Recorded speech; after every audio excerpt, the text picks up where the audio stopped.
C'est bon. Voilà. Oui, elle l'a pas, elle peut pas. Mesdames, Messieurs, merci d'être présents ce soir pour cette petite rencontre avec Lucie Payon dans son exposition que nous avons ouverte samedi dernier, dans cette très belle exposition de céramique. Lucie, je te propose pour ce petit entretien, parce que c'est un entretien, hein, c'est pas en train de passer un diplôme, c'est un entretien. Je te propose pour cet entretien justement de revoir un petit peu ton parcours, de te connaître un peu plus, et puis d'en savoir un peu plus sur ce travail en relation avec l'habitat, sur un petit peu la notion de construction, déconstruction, voilà, aborder un peu toutes les différentes facettes qui ont permis de réaliser ce beau travail. Quelquefois classique et moins classique quand on est sur les pots, mais les assiettes sont aussi pas très classiques, ou alors des choses qui sont quand même assez étonnantes. Alors avant de rentrer un petit peu dans le vif du sujet, je crois que tu as fait tes études aux Beaux-Arts d'Angers. De Bourges. De Bourges, De ah, Bourges. voilà, tout faux. Voilà, de Bourges. Voilà. Alors d'abord, comment tu es arrivé aux Beaux-Arts? Eh bien, en fait, enfant, adolescent, je suivais des cours un peu comme ici dans une école d'art municipale à Beauvais. J'ai grandi à côté de Beauvais. Je suis fille d'agriculteur. Très vite, je me suis passionnée pour la matière première, pour la craie, l'argile, le sable. Et après, ça a fait sens après mon bac de faire une classe préparatoire pour voir un petit peu fait une classe prépa. voilà, pour voir si j'avais envie de m'engager vers des études artistiques. Et donc, je suis rentrée aux Beaux-Arts de Bourges. Et donc, j'ai été diplômée en juin 2015. D'accord. Ça va faire bientôt 10 ans. D'accord. Alors, les Beaux-Arts de Bourges, est-ce que tu es allé tout de suite sur la céramique ou... Alors pas du tout. En fait, j'ai très rapidement en fait côtoyé les ateliers volume. Je me suis très rapidement intéressée au travail du bois, du métal, du béton, du plâtre. J'ai eu la chance de faire pas mal d'expérimentations, mais je travaillais pas du tout en fait l'argile. L'argile, c'est venu 2 ans après ma sortie en fait des Beaux-Arts. Donc entre mon diplôme et 2017, je suis partie un an en voyage en Australie pour faire j'ai eu cette occasion, cette chance et ça m'a permis un petit peu de faire une coupure aussi quoi. Quand on sort d'une école d'art, c'est pas toujours évident, c'est un peu le saut dans le grand vide quoi. Parce que c'est pas parce qu'on a un DNSEP qu'on va pouvoir manger le lendemain avec ce qu'on fait. Oui, quoi. Et puis on est très coucouné en fait dans une école d'art. On a un atelier, on a des espaces de stockage, on a la matière première qu'il nous faut, etc. Et donc quand je suis rentrée de ce voyage, en fait ma première résidence artistique, ça a été dans un lycée agricole. Donc dans un lycée agricole à côté de Bourges. Et les lycées agricoles qui ont des cours art et qui ont beaucoup de moyens financiers par rapport au lycée, parce qu'ils dépendent du ministère de l'Agriculture et pas du ministère de l'Éducation nationale. C'est ça. Et donc voilà. Et en fait, donc en commençant, donc c'était une résidence de création, donc j'étais 4 mois en fait sur ce lycée, donc j'avais donc un atelier, j'avais du matériel à ma disposition, et donc sur ces 4 mois, je devais donc donner 40 heures en fait à ces jeunes pour faire de la sensibilisation artistique, etc. Et en fait, je me suis dit, tiens, dans ce lycée agricole, pourquoi pas travailler la terre, pourquoi pas travailler l'argile face à ces futurs agriculteurs. Et donc en fait, la terre est venue intégrer un peu mes recherches, mon travail, et puis après, les choses se sont un peu enchaînées. Donc j'ai fait une résidence aussi de création à La Borne. Je sais pas si ça vous... Voilà. C'est un village en fait de céramistes, de potiers dans le centre de la France. C'est surtout un village qui est connu justement pour leur cuisson bois. Et puis maintenant, ça me lâche plus, quoi. Maintenant, j'ai le pied dedans. Et t'as pas eu de contact avec Beauvais, alors qu'à Beauvais, il y a de la céramique, et il y a une formation céramique à l'école d'art de Beauvais. Ils sont spécialisés en céramique. Oui, Oui, c'est vrai. Alors bah que c'est tout près de chez toi. Oui, Ouais. oui, alors je travaille beaucoup avec un céramiste qui s'appelle Jean-Luc Noël, un monsieur qui a passé les 70 ans et qui m'accompagne beaucoup dans mes expérimentations. Il est venu d'ailleurs ici à Saint-Dié, il est venu me rendre visite à Tintru à plusieurs reprises. Donc si j'ai quand même un petit lien avec le pays de Brec et Oui. effectivement le pays de la céramique Oui. ouais, de Beauvais. Et Oui, parce que l'école d'art de Beauvais fait de très, on reçoit des invitations, fait de très belles expos tout à fait. céramiques. Hein, c'est Ouais, des c'est vrai. gens qui sont quand même reconnus dans ce domaine-là. Quoi. C'est ça. Voilà. Donc, voilà. Et donc, tu es installé où? Alors, au niveau atelier, quand tu n'es pas en résidence, quand tu n'es pas en Australie, à Saint-Dié, voilà, tu es où exactement? Alors j'ai un atelier en fait sur l'exploitation agricole de mes parents. Donc mes parents, oui, je crois que je vous l'ai dit, sont agriculteurs. Donc j'ai un espace. Agriculteur, alors céréalier, Oui, voilà. oui, oui, ils sont céréaliers et donc j'ai investi une ancienne bergerie. Il y avait des animaux il y a très longtemps, mais j'ai investi une ancienne bergerie et donc j'ai toutes mes pièces. J'ai pas de problème de stockage pour le coup. Moi, ça, c'est vrai que j'ai de la chance, ça me concerne pas. J'ai mes fours, j'ai 2 fours à céramique, voilà, installés là-bas et après effectivement j'aime bien faire des sauts de puce, j'aime bien me déplacer. C'est vrai que j'aime bien ces dispositifs de résidence que nous offre la France, quoi. C'est des dispositifs qui sont super intéressants. Moi, je sais que ça me fait sortir de ma zone de confort, ça me fait rencontrer de nouvelles personnes, ça, ça m'incite aussi à expérimenter autrement, à expérimenter peut-être un peu plus, à prendre un peu plus de risques. Je trouve que les résidences, ça permet ça. Mais je ne sais pas si c'est clair, les mots résidence. Oui, Ouais. alors résidence, ouais, parce qu'il y a plusieurs types de résidences, en fin de compte. Tu as Oui. expliqué ça. Donc effectivement, dans les résidences, souvent elles sont soutenues, comme ici, par une association, par des lieux culturels. Et après, après elles sont soutenues par différentes collectivités, mais elles peuvent être soutenues par le ministère de la Culture. Ouais. Et là, il y a plusieurs types de résidences. Il y a des résidences de création, véritablement de création, ce que tu as fait ici à Terre-Plein. Donc, ce qui te permet d'avoir des locaux, d'avoir du matériel, d'avoir une bourse à la création pour pouvoir travailler et développer ton projet, développer tes recherches. Mais il n'y a pas forcément uniquement que des résidences de création. Elles peuvent être associées aussi avec des résidences on va dire, pas de diffusion, des résidences mission en fait. Mission pour travailler avec des enfants, pour travailler avec des publics spécifiques, même quelquefois des publics qu'on appelle des publics empêchés, des publics handicapés, tout ça. Donc voilà, résidence mission. Voilà. Alors, et puis il peut y avoir ce qu'on nous on a déjà fait par exemple ici, c'est de grouper les deux, quoi. C'est-à-dire d'avoir la création, la bourse à la création et la mission en même temps. Voilà.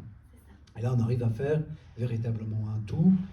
Alors, et il faut bien se dire que la notion de résidence est aussi très fluctuante au niveau de la durée.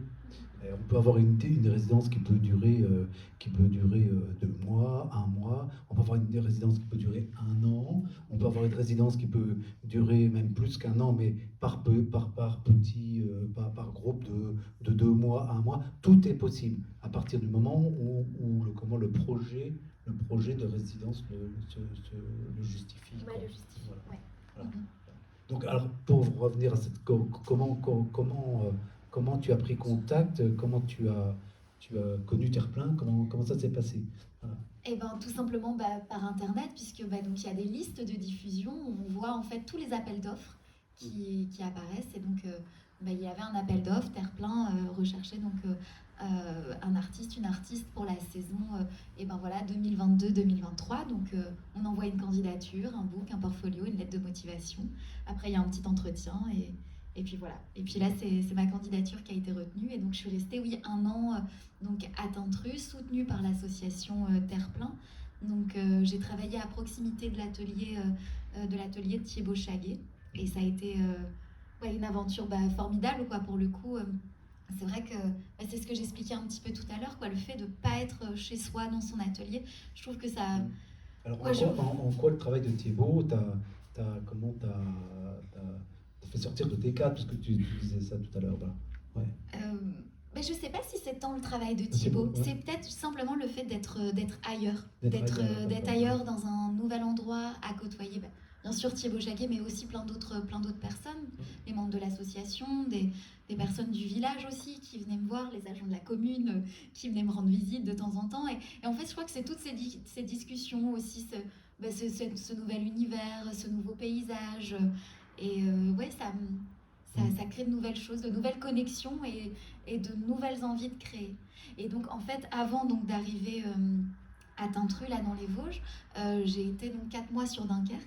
Et j'ai été à la fois bouleversée, enthousiasmée par cette ville. C'est une ville qui a été totalement mise à plat pendant la Seconde Guerre mondiale, qui a été reconstruite comme ça dans la hâte. Donc il y a vraiment une architecture qui est bien particulière, qui est en grosse phase en ce moment de renouvellement urbain, de restauration. Et en arrivant à Tintru, je me suis dit, j'ai vraiment envie de travailler sur le rapport au paysage, au territoire, aux fragments, au bâti. Et donc ça a donné tout ce que vous voyez là. Alors t'es tombé aussi dans une ville qui était reconstruite. Et voilà. oui. Qui doit avoir à peu près les mêmes problèmes que Dunkerque, j'imagine, au niveau de la qualité des bâtiments. Exactement. Parce que le béton armé n'était quand même pas d'une grande qualité à cette époque. Et effectivement, il y a beaucoup de restauration à faire. Voilà. Alors, ton rapport au bâti, alors, pourquoi ce rapport-là, pourquoi ce rapport à la maison, à la construction, au bâti, est-ce que tu y es arrivé progressivement, ou alors c'est quelque chose, à un moment tu dis, c'est vraiment cette thématique-là que j'ai envie de fouiller, je vais aller jusqu'au bout de ça. Comment cette thématique-là, elle s'impose à toi à un moment?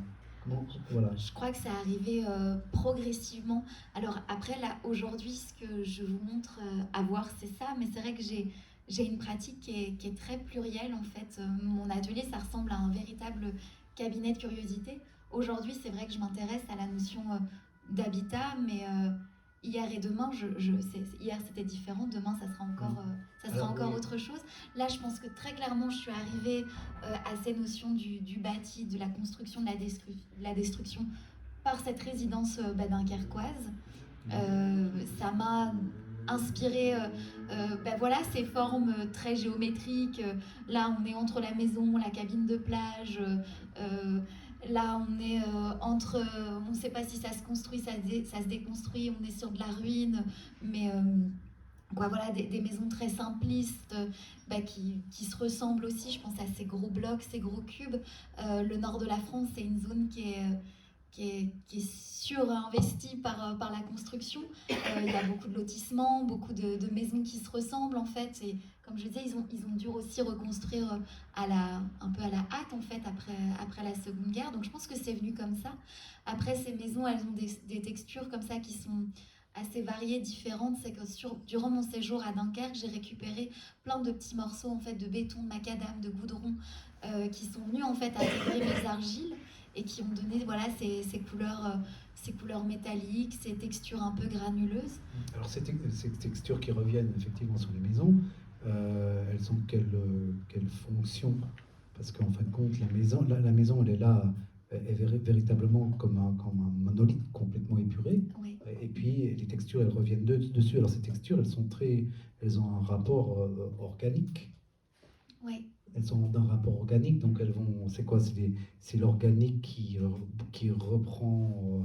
Qui reprend le pas sur l'architecture, qu'est-ce qui se passe là? Pour moi, c'était vraiment une idée de communication. Comment est-ce que l'argile, qui est une matière ultra naturelle, peut côtoyer cette matière ultra transformée qui est le béton, le goudron, le ciment, et voir comment ça pouvait agir. Et donc sur certains volumes, ça agit comme une sorte de peau. Il y a ce rapport vraiment de la fragilité. Parfois, la matière prend le dessus, et c'est voir aussi comment ça peut communiquer, quoi. Comment est-ce que le naturel et le transformé, l'industriel communiquent, comment ça se marie, comment ça se salit.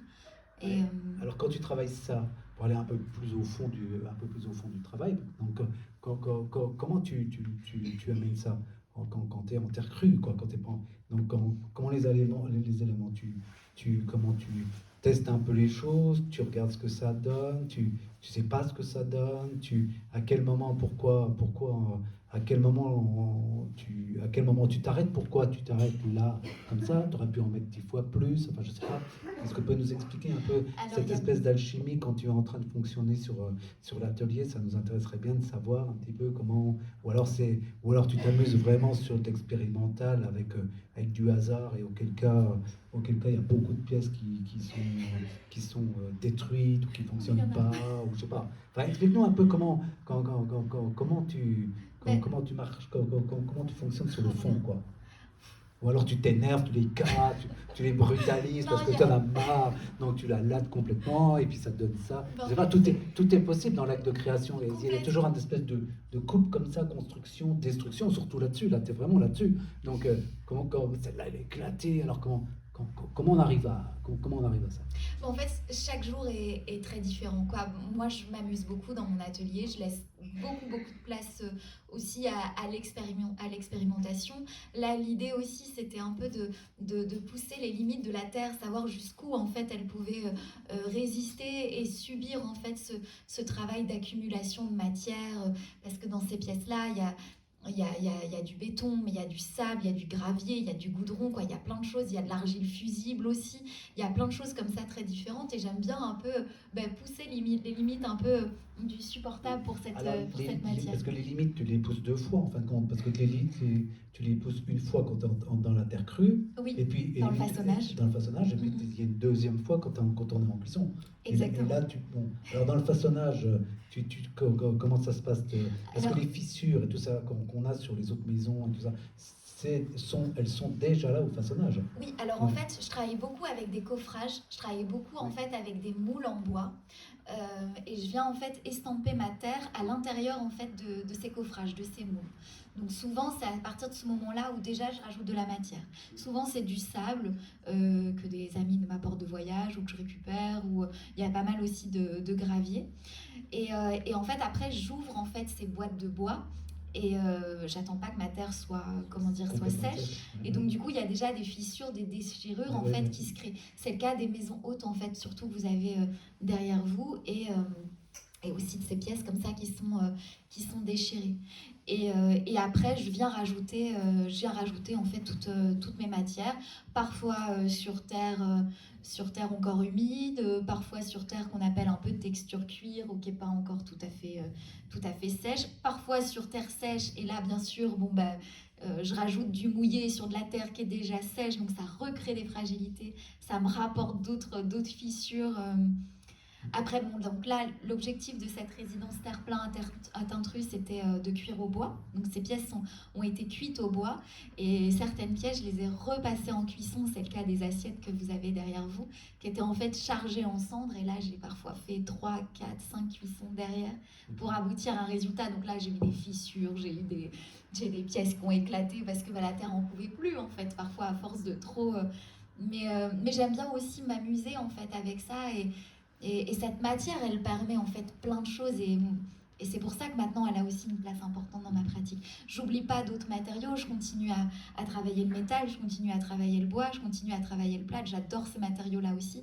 Mais la terre, je trouve que c'est assez fou en fait tout ce qu'elle nous permet. Et puis c'est sans fin quand on commence à s'intéresser donc au travail déjà de façonnage, de modelage, c'est une chose, mais après, quand on commence à rentrer dans les émaux et dans la recherche des émaux, bon là, c'est illimité. Et là, je pense justement, je l'ai cité, là, ce potier avec qui je travaille, Jean-Luc Noël, qui a plus de 70 ans et qui me dit mais là, je viens juste de sortir de la phase d'exploration, ça fait 40 ans qu'il travaille. Et je me dis, mais c'est fantastique, quoi. En fait, c'est génial, quoi. C'est très enthousiasmant. Je trouve que le travail de la terre, c'est ça, c'est enthousiasmant. Alors, est-ce que pour aller un petit peu pas rester que sur l'aspect technique, un peu plus philosophique.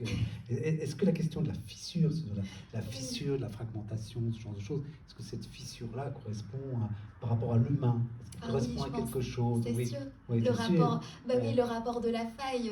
Ouais. Je suis tout le temps en train de me déplacer. Je vis toujours chez les uns et chez les autres, très souvent. Et je travaille sur des maisons. Et je fais des maisons. Et donc déjà, rien que ça, moi, je m'interroge aussi par rapport à mon propre positionnement à l'habitat. Euh, après, Bah oui, quoi, on vit dans un monde quoi. Là, je pourrais parler des pièces, mais en fait, chaque pièce résonne avec une actualité, avec quelque chose que j'ai pu croiser, bah, je sais pas, sur les réseaux sociaux, que j'ai pu entendre à la radio, une discussion que j'ai pu avoir avec quelqu'un, quoi. Chaque pièce est associée. Je pourrais vous parler peut-être un peu de ça. Par exemple, les pièces que vous avez derrière vous, là, les petits châteaux de sable, donc c'est des châteaux d'argile et de béton. Euh, Bah, je me souviens, justement, j'arrivais dans les Vosges d'une émission que j'avais entendue où on parlait bah, du sable, où on a l'impression que c'est quelque chose qu'on a vraiment en abondance en fait sur notre planète. Et en fait, on a des îles dans le Pacifique qui sont en train de disparaître. On commence à creuser les fonds marins pour avoir du sable, pour construire de plus en plus haut, de plus en plus grand. Et moi, je suis pas très à l'aise avec les mots. J'ai du mal à m'exprimer. Souvent, c'est difficile. Je me perds dans. Et moi, pour traduire des choses qui m'inquiètent, qui me bouleversent, qui m'enthousiasment, j'ai besoin de mettre ça en forme, euh, plastiquement parlant. Ouais. Et Mais il y a donc, aussi le rapport à l'enfance, quand même. bien sûr qu'il y a le rapport aussi à l'enfance. Le rapport au moulage, au Oui, au toucher, toucher. voilà. Et à la fois, ça sera quoi le château de demain? Ouais, Ça sera quoi ouais, c'est ça, quoi. Ce plaisir-là d'enfance aussi, d'être sur Oui, la plage, d'être des choses aussi déjà qui se construisent et qui se déconstruisent. oui. Parce qu'il y a, dans le château, il n'y a pas trop de différence entre le château de sable Et voilà. et ce qui se passe là. Donc on est aussi un peu dans ce même type de processus. Il y a des gens qui l'ont expérimenté très bien, enfin très bien, mais sans aller jusqu'à la forme terminée physique qui perdurera. C'est quelqu'un comme Goldsworthy. Je ne sais pas si tu vois ce qu'a fait le travail de Goldsworthy sur la plage où il fait des énormes choses comme en sable. Et où, en fin de compte, il construit des gros volumes. Et en fin de compte, il attend la marée, quoi. Et quand la marée arrive, ces gros volumes, tout doucement, enfin, dans la journée, ça disparaît, quoi. Voilà, on est là, bon, on est plus sur des notions de land art, mais Ouais, là c'est très figé en fait. Là on est sur vraiment des. Pour le rapport aussi au béton, à la terre, entre Dunkerque et Tintru, je suis partie 15 jours au Kenya pour une petite mission, c'était une mission humanitaire. Et en fait on m'expliquait bah, qu'avant, en fait, dans des villages, dans les villages, les maisons étaient toutes en terre, en argile. Ça permettait de garder la fraîcheur, ça permettait de garder en fait une humidité, une atmosphère agréable, respirable. Mais qu'aujourd'hui, en fait, tout le monde voulait avoir sa maison de béton, sa maison de parpaing, parce que ça faisait comme les Européens, comme les personnes. Et donc, ça devient des maisons qui sont inhabitables, qui sont trop chaudes, qui sont. Et je pense que tout ce travail-là, en fait, est teinté d'expériences assez personnelles, en fait. Et on parlait de rapport à la philosophie, quoi. Mais après, je crois que chacun vient y mettre peut-être sa touche, son regard. Parfois, c'est vrai que moi, je m'amuse à regarder, à écouter les réactions. Parfois, ça a des kilomètres de ce que moi, j'ai pu mettre dedans. Parce qu'en fait, là, plus on parle et plus je me rends compte que c'est presque un peu un journal intime, toutes les pièces qu'on a autour de nous. Oui, forcément. Oui. Ouais. Et ta volonté dans l'installation de l'expo, de demander aux enfants de travailler, c'était le rapport à l'enfance ou c'était autre chose? Ouais, c'était vraiment le rapport à l'enfant. Je voulais vraiment qu'il y ait une confrontation entre quelque chose entre un geste en fait très spontané, qui est le geste de l'enfant, de l'adolescent, parce que là on est sur une tranche d'âge quand même de 6 à 16 ans. Et je voulais vraiment qu'il y ait une confrontation entre ce geste très, très spontané du jeune et ces maisons qui sont toutes identiques. Bon, la flamme est venue faire son travail, mais il y a quelque chose de très rigide, de très figé. C'est des pièces qui ont été estampées dans des moules, et je voulais vraiment qu'il y ait ce rapport, cette confrontation. Et puis cette installation, elle s'appelle Ligne d'horizon. Et donc, il y a aussi tout un rapport au paysage. Aujourd'hui, quand on se balade dans les Vosges, la ligne d'horizon, parfois, c'est une accumulation de maisons, quoi. C'est une ligne de maisons sur des crêtes. Je pense à Gérardmer. Moi, j'ai été frappée en arrivant dans les Vosges à la situation de Gérardmer, quoi. La construction, l'étalement de la construction. Et oui, je voulais vraiment qu'il y ait comme ça ce rapport, cette confrontation qui s'opère entre le monde spontané de l'enfance et ce travail qui est très rigide, en fait, qui est très rigide, qui est très figé.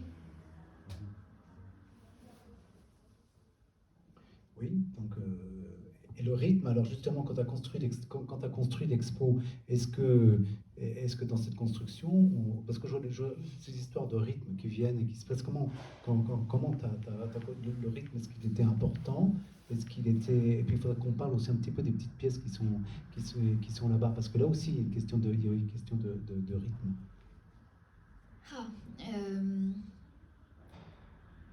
je crois que ça s'est fait tellement naturellement, ce montage d'expo. Oui, je crois que quand je travaille, il y a un rapport au temps, il y a un rapport au rythme. La terre nous l'impose d'ailleurs. Il y a ce temps de façonnage, de séchage, de cuisson. Donc il y a quelque chose qui est très rythmé. Et je pense que oui, dans l'installation, assez naturellement, c'est venu. C'est vrai qu'on en parlait, le rapport aux trois. Il y a trois étagères ici. Il y a voilà, il y a trois murs. Ouais. Mais je crois que c'est... Parfois, ça se passe de mots. Je crois que ça s'est fait d'une assez manière si naturelle que... Et à la sortie de la cuisson, est-ce que tu es prêt à tout... Est-ce que tu acceptes tout? Ou est-ce que tu procèdes à un tri?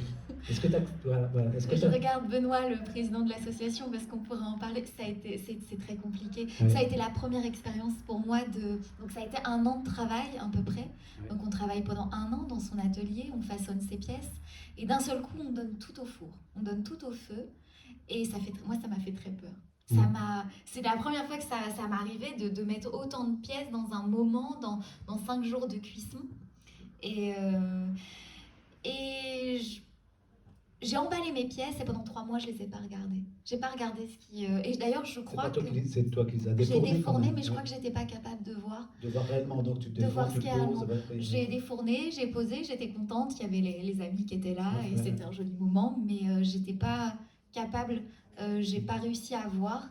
Et ça s'est bien passé pour moi parce qu'en fait, tout de suite après la cuisson, j'ai enchaîné sur un autre projet de résidence. Donc j'ai pas eu le temps de prendre... Voilà, le recul s'est un peu imposé naturellement. Pendant 3 mois, j'étais pas disponible sur place et j'ai rouvert vraiment j'ai découvert mes pièces au mois de septembre, 3 mois après la cuisson. Et alors?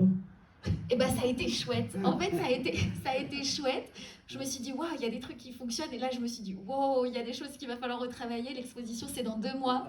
Il y a des choses que j'assume pas et qui sont... Je pensais notamment aux assiettes. Les assiettes, voilà, j'ai bien retravaillé dessus. Voilà, je voulais que ça pétille un peu plus.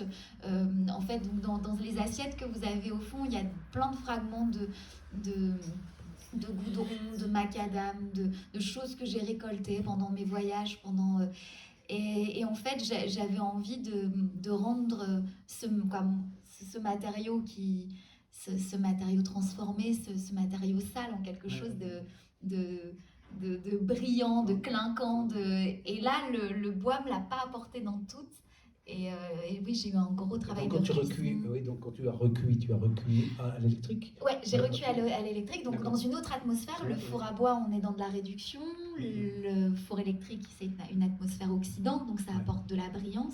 J'ai ajouté un soupçon un peu d'argile fusible récoltée par-ci et là, et c'est venu un peu rehausser le tout. Et donc c'est venu créer un peu ces espèces de paysages dans un fond de bol. Et cette installation d'assiette, ça s'appelle À table. Et en fait, c'est toute une idée de me dire, mais à force de bétonner toute notre terre, tout notre univers, qu'est-ce qui nous restera à manger en fait au final? Et voilà, c'était cette réflexion-là. C'est des choses qui sont assez simples à chaque fois. Une inquiétude par rapport aux salles qu'on n'aura peut-être plus, un monde surbétonné, là des incohérences architecturales. Et donc ça crée pour moi ce paysage... qui est en construction, en chantier. Tu as vu le film, t'avais vu le film de Arsène Kiefer. Oui, alors ces constructions, par rapport à tes constructions, ça résonne quand même un petit peu. Ah mais complètement. Quand tu vois ça. Oui, d'ailleurs je l'ai vu, là une fois je l'ai vu en arrivant à Saint-Dié et j'ai très envie d'aller le revoir. Mais oui, ça m'a interpellée, tout son travail aussi au plomb, aux matières brûlées, donc ce côtoiement de matière sale, quoi. Le plomb, c'est terrible quand je voyais couler ce plomb avec ces fougères qui brûlent, quoi. Oui, ça m'a beaucoup touchée, ça m'a bouleversée même, Ouais, parce qu'on retrouve un peu ces espèces de matières, on trouve un peu ces approches un peu comme ça sur la construction, destruction. Alors Deleuze disait que justement, avant tout acte de création, c'est le chaos. C'est le chaos, c'est la tempête, il définit plusieurs niveaux de création. Mais la pré-création, après, dans le cadre de la peinture, mais je crois que dans tout acte de création, c'est le chaos. Alors, chez toi, c'est le chaos ou Ouais, c'est assez chaotique dans ma tête. Comment ça marche dans ta tête? Voilà. Bah, c'est vrai que je suis traversée, c'est vrai que quand je suis dans mon atelier ou là quand Ouais. j'étais en résidence, traversée par des gros moments de doute. Donc oui, c'est assez chaotique. J'ai l'impression que je sais jamais trop où je vais, mais à la fois je le sais quand même parce que bah, j'ai tous ces coffrages en bois qui m'entourent, qui me rassurent, ces petites boîtes qui. Mais C'est toi qui les fais les coffrages, oui, c'est toi qui oui, penses oui. tout. Donc quand Ouais, tu ouais, fais le ouais. coffrage, est-ce que tu sens Ah ben déjà, ça me rassure. est-ce que tu sais déjà le volume? Oui, à peu près, tu te dis, oui, ça te rassure. Voilà, ça me Ouais, rassure, ça il y a te quelque rassure. chose. Et avant le coffrage, souvent, je fais des maquettes de papier, de carton, de. Ah, c'est marrant, c'est le bois qui rassure la terre, quoi. Oui, Hein, c'est ça. oui, C'est oui. bien, d'accord. Ok. Ouais. Et, Oui, parce que cette question de chaos, c'est ça, parce qu'après tout, c'est ce que dit aussi Deleuze, c'est que par rapport à une toile blanche, mais elle est jamais blanche, quoi. Ça n'existe pas une toile blanche. Tout, il y a trop de choses dedans. Et quand tu prends de la terre, que tu commences avec tes éléments, il y a trop de choses, quoi. T'as un panel énorme de ce que tu peux faire et réaliser. Donc, toute la problématique, c'est à un moment, quand même, de se recentrer et d'être fort à ce moment-là. Donc, oui, et du coup, comment je me recentre? Ça serait ouais, ça oui, le. oui. Ouais, c'est ça. Bah, toi, tu dis ça, tu te rassures déjà avec l'estampage, Ouais, je tout crois que ça. je me rassure Ouais, ouais, avec ouais. l'estampage et je viens. Et bah, parce que du coup, il y a certaines certitudes quand même, quand on travaille le coffrage, l'estampage, il y a certaines certitudes du coup dans le façonnage, quoi. Parce que bon, bah, je sais à peu près à quoi vont ressembler mes formes. Et à la fois, je viens casser tout ça en rajoutant des matériaux qui vont fondre ou pas Tu fondre. Ou qui vont... provoques le chaos, Et donc, ton propre ouais, chaos et tout ça, voilà, à c'est chaque ça. fois, qui régénère de la forme, qui régénère des volumes, qui régénère une lecture, en fin de compte, qui régénère. Ouais, c'est ça, d'accord. Ouais. Oui. Donc on est toujours sur ce couple-là, sur ce jeu-là, effectivement, de destruction, construction. Ouais. Destruction, Et puis, construction, ouais. arriver à un moment. Alors la position d'équilibre, elle est. Il y a des choses ou des pièces où tu t'arrêtes vraiment en disant là je reviens vraiment plus, quoi. Oui, ça t'arrive? Ça m'arrive, là pour le coup, mais c'était une bonne question. Est-ce que je me suis demandé, bon là à un moment donné, il fallait que j'arrête de bidouiller dans mon atelier, de chercher, de retransformer, parce que bon bah voilà, j'avais une deadline, j'avais cette exposition, je devais vous présenter mon travail, mais sinon je crois que parfois j'y arrive pas, quoi. J'arrive pas à m'arrêter, mais ouais, j'aime bien travailler sur la limite, jusqu'où je peux aller. Et quand on voit des pièces comme ça, moi qui m'intéresse beaucoup, au-delà des maisons complètement détruites, fragmentaires, voilà. Est-ce que tu vois encore d'autres pistes par rapport à ça, par rapport aux fragments, par rapport oui, à complètement. Ouais. Déjà de travailler aussi sur d'autres échelles. Oui. Ça, j'aimerais bien essayer de. Est-ce qu'on imagine un fragment comme ça de 3 mètres? Ben, je vais m'associer à Thierry Chaguet d'ailleurs, il faudrait que je lui en parle. D'accord. Mais ouais, ça me donne envie un peu de pousser ça un peu plus loin, ouais, de jouer sur les tailles, sur les grandeurs, peut-être sur les rajouts aussi de matériaux, quoi. Là pour le moment, ouais, j'ai l'impression que c'est les prémices, hein. Là vous voyez les prémices de quelque chose. J'ai plein de choses à travailler, quoi. D'ailleurs j'ai très envie d'y retourner, quoi. C'est le début de quelque chose, c'est les prémices de quelque chose. J'y pensais encore tout à l'heure tout à l'heure je prenais en photo voilà les assiettes et je me disais mais qu'est-ce que c'est aussi la fonction d'une expo qui est une expo individuelle et tout ça. C'est aussi un temps donné de quelque part de stabilisation par rapport à ce qu'on a fait et puis qui devient effectivement, qui peut quelquefois pas forcément être bien vécu, qui peut être quelquefois un peu aussi angoissant, mais qui permettent, qui sont aussi les prémices d'un nouveau travail, d'un nouveau rebondissement. Oui, complètement. Et c'est en train d'agir là, c'est en train d'infuser. C'est en train d'infuser tout doucement. Voilà. Alors je ne sais pas, je peux peut-être passer la parole au public, parce qu'il y a peut-être des questions que le public a envie de poser. Je voudrais savoir Ah oui. Merci.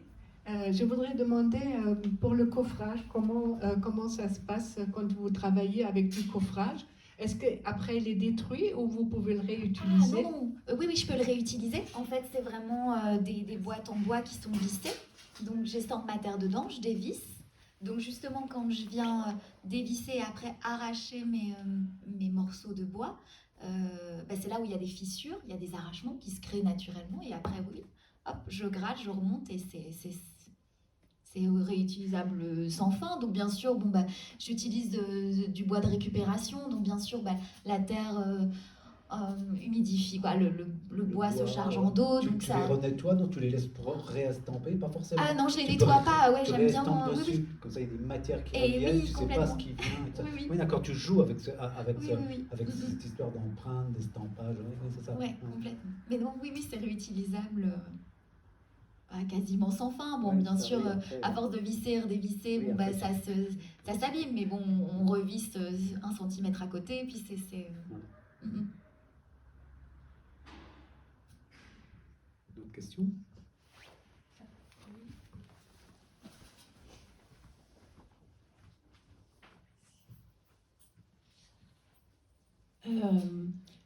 Moi, j'ai été aussi... alors, c'est une question, mais en même temps, c'est... Je sais pas. Voilà.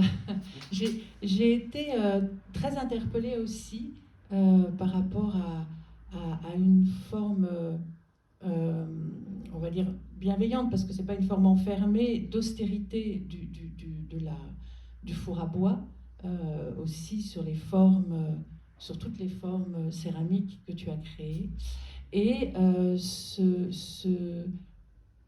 ce jeu aussi, en même temps, des enfants sur le grand panneau, mais qui aussi, je trouve, est en résonance avec des formes de jeu que tu proposes aussi, que tu proposes dans les petits châteaux ou dans les petits... assemblage là-bas que l'on voit à gauche. Voilà.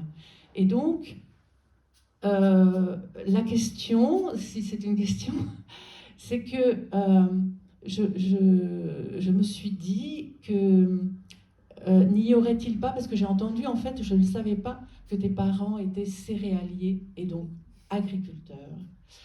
Et du coup, pour moi, là, il y a aussi un sens de l'enfance dans cette exposition, c'est-à-dire d'une enfance.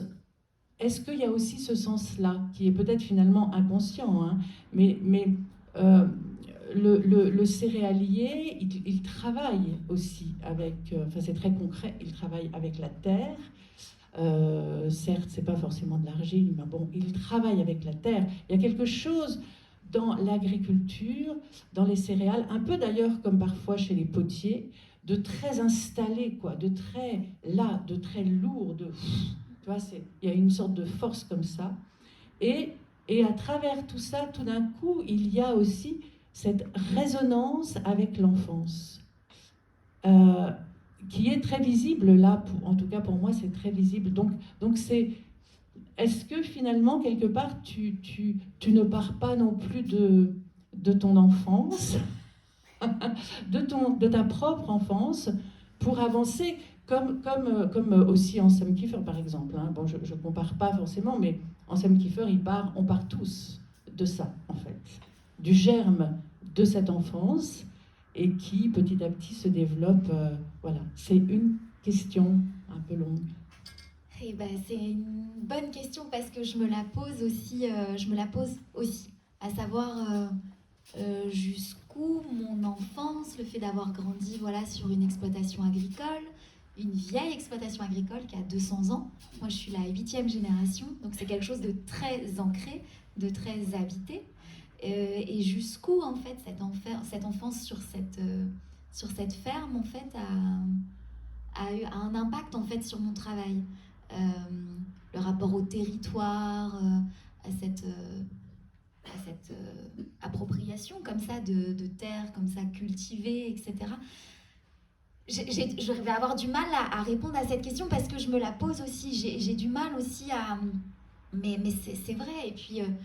Et puis c'est pas la première fois, par exemple, que je présente un travail voilà, de cette manière, où il y a l'idée de la parcelle qui revient. C'est carré d'1 mètre par 1 mètre, il y en a Oui. 4 ici, il y en a 2 Ouais, c'est là-bas. ça. Et c'est pas la première fois que je montre mon travail Ouais, puis de cette quand matière-là. on voit la multiplication, tu parles des Oui, parcelles, quand tu vois des oui, parcelles cultivées de céréales, c'est quand même une espèce d'uniformité aussi qui est oui, là, oui, oui, oui. complètement, qui revient. C'est pour ça que je parlais du rythme aussi, des choses comme ça. Mais Il y a oui. un peu cette notion comme ça de rythme quand on passe près de ces grandes exploitations. Et oui, tout ça. et le rythme des saisons, c'est Oui. Moi, ça a bercé toute mon enfance, toute mon adolescence. Et encore aujourd'hui, mon papa est encore en activité. Et donc, bien sûr, ça me rythme, quoi. J'en entends tout le temps parler. Mon atelier, quand j'ai Oui, des en sessions de plus, travail, est installé sur la ferme de mes parents. Quoi, Donc voilà, t'es c'est... encore dedans. Ben oui, Ah, je suis c'est complètement encore dedans, quoi. Oui, mais voilà. Mais voilà, Olivia, je Oui. saurais pas jusqu'où... mais c'est clair que ça influence mon travail. Et puis aussi le fait que moi, je suis quelqu'un j'ai beaucoup de mal à m'ancrer. C'est pour ça que moi, les résidences, ça me convient très bien. De comme ça, de passer d'un point à un autre. C'est peut-être aussi ça. C'est peut-être parce que c'était la 7e génération. Et que, je veux dire, quelque part, visiblement, t'es pas allé dans les céréales. Non. Et Non. que donc, justement, c'est aussi une façon c'est une façon aussi de bouger tout en restant dans la terre. Oui, peut-être, oui, mais c'est Tu vois ce que je intéressant, veux oui, dire. cette Voilà, remarque. tu vois, voilà, restant dans ce contact-là, quoi. Mhm. Voilà. Et comment justement, t'es pas dans l'agriculture et tout ça. Alors, comment c'est perçu le fait que tu passes sur la céramique, voilà. Bah, je crois que j'ai une chance voilà. énorme, Non, quoi. Mes parents, c'est oui. mes premiers fans et mon premier soutien, quoi. Ils D'accord. sont... Ouais, c'est bien. Non, mais vraiment, pour le dire simplement, oui, c'est vrai que j'ai eu beaucoup de chance par rapport à ça, parce que bah, très rapidement, mes parents ont vu mon intérêt toute petite. Oui, parce que quoi. en fait, tu disais que tu étais déjà Ben oui, allée voilà. petite dans une école dans le similaire Donc, à la nôtre, tout ça, voilà. Et toute petite, c'est vrai que j'ai eu cette chance d'avoir été soutenue voilà, par mes parents, accompagnée par mes parents. Et, euh, et puis, bah, il y a de vifs débats, du coup, aussi qui s'organisent à la maison avec mon père, qui est quelqu'un de... Ben voilà, qui a les pieds dans la terre, quoi. Alors, et qui a pas peut-être pas certainement une lecture de la Voilà, céramique de style de cette céramique, manière-là. j'imagine. Alors, il adore les pots, il adore les assiettes, mais là, on est... ça devient un petit peu Et donc, plus. du coup, c'est hyper intéressant, quoi. Moi, je sais que j'adore retourner justement sur cette exploitation, revoir mes parents, parce que c'est des débats qui sont riches, quoi. Voilà, mon père travaille l'argile, on parlait en Picardie, les terres, c'est de l'argile, c'est hyper argileux. C'est pour ça qu'il y a des fabriques de Bah oui, céramique. le pays de Bray, voilà. Tout ça, oui. Et donc, en tout cas, oui, je pense que ça a un vrai impact sur ma démarche et sur mon travail. Mais c'est très intéressant parce que le désir aussi de toujours voyager quelque part dans le jeu de l'enfance aussi. C'est-à-dire que ça donne en même temps une légèreté aussi, tout en parlant de choses graves, parce que c'est très... Voilà. Et enfin, moi, c'est l'impression que j'ai. Et du coup, je pense aussi à Raymond Depardon, dont les parents étaient agriculteurs, et il en parle très bien dans un film qui s'appelle Afrique, comment ça va avec la douleur, et il parle de ça, et il ne justifie pas du tout son métier par rapport à ça, mais c'est tellement important de repartir du début, en fait, de la genèse de l'histoire de chacun. Et voilà, d'autres questions, d'autres remarques? Non? Voilà, on va peut-être, voilà, si on n'a plus d'autres remarques, on va peut-être s'arrêter là pour cet entretien. En tout cas, Lucie, merci pour cet entretien, merci pour ce beau travail qui, j'espère, va bien continuer à être découvert ici dans la galerie de l'Espace des Arts Plastiques.